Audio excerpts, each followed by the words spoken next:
যুক্তরাষ্ট্র ও ইরানের মধ্যে কূটনৈতিক প্রচেষ্টা বানচালের লক্ষ্যে ইরানে হামলা চালিয়েছে ইসরায়েল, এমনটাই বলছেন সামরিক বিশেষজ্ঞরা।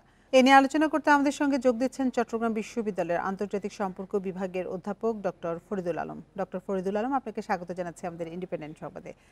আপনার কাছে শুরুতেই যেটি জানতে চাই যে ইরান এবং ইসরায়েলের পাল্টাপাল্টি ক্ষেপণাস্ত্র হামলা বেড়েই চলছে, এটি আসলে কোন দিকে যাচ্ছে বলে আপনি মনে করেন? বান্ডেল থাকলে প্রতি সেনমানিতে টাকা বাঁচবে। বিকাশ সেনমানি বান্ডেল কিনে জিতুন প্রতি লেনদেনে। আপনাকে ধন্যবাদ। এটি একটি খুব ভালো দিকে যাচ্ছে না, সামনে একটি খুব খারাপ সময় অপেক্ষা করছে বলে আমাদের কাছে মনে হচ্ছে। কেননা আমরা গত 2 দিন যাবত যে উত্তেজনা দেখছি, অর্থাৎ ইসরায়েলের তরফ থেকে ইরানের বিভিন্ন জায়গায় মুহুর্মুহু হামলা, এবং পরবর্তী সময়ে আপনাদের প্রতিবেদনেও যেভাবে বলা হলো যে ইরানের আসলে এখানে পাল্টা হামলা করা কোনো উপায় ছিল না। বিষয়টা আসলেই তাই। কেননা ইসরায়েল এমন সময় হামলা চালিয়েছে যখন যুক্তরাষ্ট্রের সাথে ইরানের পরমাণু কর্মসূচি নিয়ে আলোচনা চলছিল, এবং এই আলোচনা নিয়ে ইসরায়েলের মধ্যে অনেক দিন ধরেই অস্বস্তি ছিল। আবার অন্যদিকে আবার এটাও বলা যাচ্ছে যুক্তরাষ্ট্র যদিও বলছে যে তারা জানতো না, কিন্তু যুক্তরাষ্ট্রের প্রত্যক্ষ উস্কানি ছাড়া বা সহযোগিতা ছাড়া এই ধরনের কাজটি ইসরায়েল করেনি, এটি সবাই বিশ্বাস করতে চাচ্ছেন। এবং আজকে যেটি বলা হচ্ছে, ডোনাল্ড ট্রাম্প বলছেন এটি ইরানের জন্য একটি সর্বশেষ সুযোগ, অর্থাৎ আরো বড় আঘাত আসতে পারে। সুতরাং ইরানকে আপনার একটি দ্রুত একটি চুক্তিতে আসার জন্য বলা হচ্ছে। সুতরাং যেটি বলা হচ্ছে যে বলা যায় এই যে হামলা যেটি হচ্ছে, হামলা পাল্টা হামলা, এই হামলা পাল্টা হামলার মধ্য দিয়ে কার্যত ইসরায়েলের মাধ্যমে যুক্তরাষ্ট্র ইরানকে এই বার্তা দেওয়ার চেষ্টা করছে ইরানের উচিত হবে দ্রুত যুক্তরাষ্ট্র যেভাবে চায় ঠিক সেরকম ভাবে একটি পরমাণু কর্মসূচি। জি ডক্টর ফরিদুল, আপনি যেমনটি বলছিলেন যে এই সংঘাতে যুক্তরাষ্ট্র সহায়তা দিচ্ছে, তো মার্কিন বাহিনী কি ইরানের বিপক্ষে সরাসরি যুদ্ধে জড়াতে পারে, কি মনে করেন আপনি?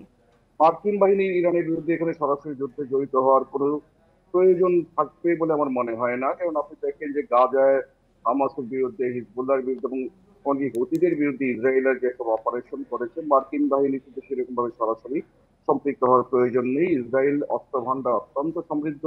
ইসরায়েলের কাছে যে আয়রন ডোম সিস্টেম রয়েছে, আয়রন ডোম সিস্টেম ব্যবস্থা তাদের প্রতিরক্ষা ব্যবস্থার একটা শক্তিমত্তার প্রতীক, এবং তারা কিন্তু সামরিক দিক দিয়ে যুক্তরাষ্ট্রের কাছ থেকে সবসময় সহযোগিতা পেয়ে আসছে। আপাতত যেটি মনে হয়, যুদ্ধটি যদি ইরান এবং ইসরায়েলের মধ্যেই সীমাবদ্ধ থাকে, সেই ক্ষেত্রে মার্কিন যুক্তরাষ্ট্রের সরাসরি সম্পৃক্ত হওয়ার প্রয়োজন পড়বে না। যুদ্ধটি যদি আরো লার্জ স্কেলে ছড়িয়ে পড়ে, অর্থাৎ ইরানের সপক্ষে যদি আরো বড় কোনো শক্তি বা মধ্যপ্রাচ্যে অন্য শক্তিগুলো যেগুলি সম্ভাবনা খুব কম সেগুলো জড়িয়ে না পড়ে, তাহলে যুদ্ধটি আসলে ইরান এবং ইসরায়েলের মধ্যে থাকবে। এবং সেদিক দিয়ে আমরা যেটা দেখি যে মার্কিন যুক্তরাষ্ট্র হয়তো পরোক্ষ যে সহযোগিতা যেটি আছে গাজার যুদ্ধকালীন সময়ে, সেই সহযোগিতাটি অব্যাহত রাখবে। এবং এই ক্ষেত্রে ইসরায়েলে আমরা যেটা দেখি সবসময়ের জন্যই মার্কিন যুক্তরাষ্ট্রের সহযোগিতার দরজা নিতে থাকে। আর আরেকটি বিষয় আপনার কাছে জানতে চাই যে ইরানের পারমাণবিক সক্ষমতা নিয়ে যে শঙ্কা, সেটি কতখানি সঠিক? ইরান কি খুব দ্রুত পরমাণু অস্ত্র তৈরি করতে পারবে? ইরানের পারমাণবিক সক্ষমতা নিয়ে এটি একটি উদ্বেগ ছিল ইসরায়েল এবং মার্কিন যুক্তরাষ্ট্র উভয়ের পক্ষ থেকে। বলা হয়েছে যে তারা ইউরেনিয়াম সমৃদ্ধকরণ কর্মসূচি এমন পর্যায়ে নিয়ে গেছে যেটিকে দিয়ে এই মুহূর্তে 6টি পারমাণবিক বোমা তৈরি করা যায়। এবং আপনার সাম্প্রতিক সময়গুলোতে আলোচনার আগে ইরান এইটিকে মানে দ্রুত গতিতে উন্নয়ন করছিল, এবং ধারণা করা যাচ্ছে যে ইরান আসলে এটিকে এমন একটি পর্যায়ে এই রিসেন্ট মাসগুলোতে নিয়ে গেছে যেটি আসলে ইসরায়েলের জন্য উদ্যোগ হয়েছে এবং ইসরায়েলের জন্য উদ্যোগের একটি বিষয় হয়েছে বলেই কিন্তু তারা চাচ্ছে যে এই জায়গাটা থামিয়ে যাওয়ার জন্য। সেইখান থেকে কিন্তু এই সমস্ত হিসাব কিতাব মাথায় নিয়ে কিন্তু ইসরায়েলের তরফ থেকে এই আক্রমণটি করা হয়েছে বলে ধারণা করা যায়। এবং মোসাদ, যেটি ইরানের যাদের উপস্থিতি অত্যন্ত শক্তিশালী, এবং যেটি বলা হচ্ছে যে হামলার আগে মোসাদের পক্ষ থেকে সমস্ত প্লটগুলি তৈরি করা হয়েছে এরকম। সুতরাং এই পারমাণবিক কর্মসূচি এটি একটি ইসরায়েলের দৃষ্টিতে এবং আমেরিকার জন্য একটি আশঙ্কাজনক অবস্থায় আছে বলেই হামলাটি করা হয়েছে।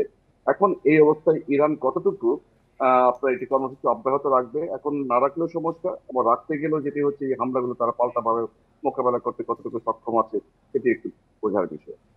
জি ডক্টর ফরিদুল, আপনার কাছে আরেকটি বিষয় জানতে চাই যে ইরান এবং ইসরায়েল সংঘর্ষ গাজায় চলমান ইসরায়েলি আগ্রাসনে কি ধরনের প্রভাব ফেলতে পারে বলে আপনি মনে করেন?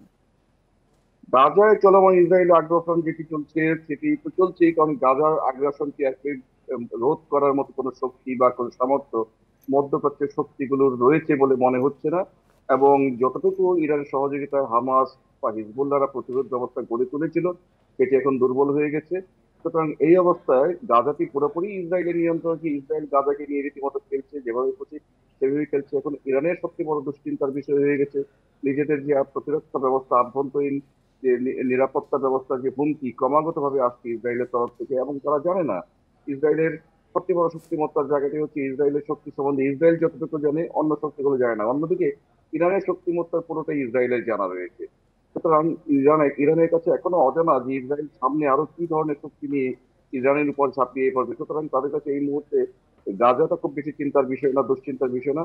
এমনকি পুরো মধ্যপ্রাচ্যের দেশগুলোর জন্যই যে বিষয়, যে বার্তাটি আসছে সেই বার্তাটি হচ্ছে ইসরায়েলের তরফ থেকে ইরানকে যদি কেউ সহযোগিতার চিন্তা করে এগোতে চায় তাদেরকে হয়তো ইরানের মধ্যে একটু পরিণতি ভোগ করতে হতে পারে বলেই মধ্যপ্রাচ্যে এই ধরনের সংকটে আমরা বারবার করে দেখেছি যে সংকট যখন বাধে তখন কিন্তু জাস্ট নিন্দা জানিয়ে বা একটু জাস্ট সমালোচনা করে এটার মধ্যে সীমাবদ্ধ থাকে, কিন্তু এইখানে মধ্যপ্রাচ্যের দেশগুলো কিন্তু ঐক্যবদ্ধ হয়ে আহ, আহ, এক ইসরায়েলের বিরুদ্ধে হামলা প্রতিরোধের মতো কোনো শক্তি সেখানে নেই। সুতরাং আমরা যেটা দেখছি ইরানকে এখন তার নিজেকে নিয়ে চিন্তা করতে হবে, এটি একটি সবচেয়ে বড় হয়ে গেছে তাদের। ডক্টর ফরিদুল আলম, আপনাকে অসংখ্য ধন্যবাদ আমাদের সাথে যোগ দেওয়ার জন্য।